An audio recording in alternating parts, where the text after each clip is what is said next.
is Rak Koons. I am 43 years old. I'm half New Zealander, half American, and I am the log base here at the Agok mission in South Sudan. Alpha Kilo base for 196. We have a hospital in Agok. We provide surgical and intensive care services. Our hospital has about 150 beds right now. We've got about 50 or so expats at the moment. The log base is the logistical manager for the compound outside the hospital where the expats live and where we keep all of our storage and do all of our work. Finally closed the door, no? Yeah. I am responsible for making sure that the power is constantly running. It involves making sure our 2 generators and our solar field are working.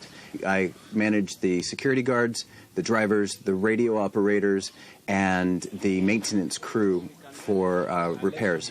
Additionally, we have a new project to renovate one of our pharmacies. The temperatures here can get up to sometimes 55 in the daytime on the outside, and in the buildings we can have temperatures as high as 45. So that ruins the pharmaceuticals. So we need to insulate the ceiling, and we need to protect the walls from the extreme heat. The climate here is one of the biggest challenges. Half the year we have intense heat, and half the year we have intense rain. The rainy season has just started, and when that happens, the roads become impassable. The mud it's hard to describe. So we spend a lot of effort before the rains come to make sure that we have the supplies we need for a 6-month period. Agok is very remote in relation to Juba, the capital city, and so it's difficult to get supplies. We often have to either truck in or fly in medical equipment and logistical equipment for the base.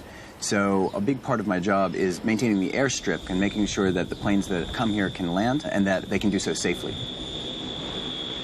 You have to be ready for a little bit of discomfort to come to a place like this and to step outside of your comfort zone and be willing to accept a different culture, or be willing to accept maybe you're not going to have the same food, maybe you're not going to have a 9-to-5 job and you'll be called on to work unusual hours, and maybe you won't be able to get the things that you need. There are challenges like that, but it makes it all worthwhile when you can do work that's meaningful and that you can see is directly helping a community around you.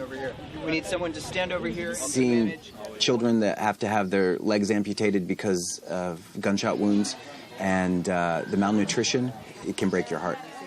It's really hard to see those kids that don't make it, but the ones that do, that makes it all worth it.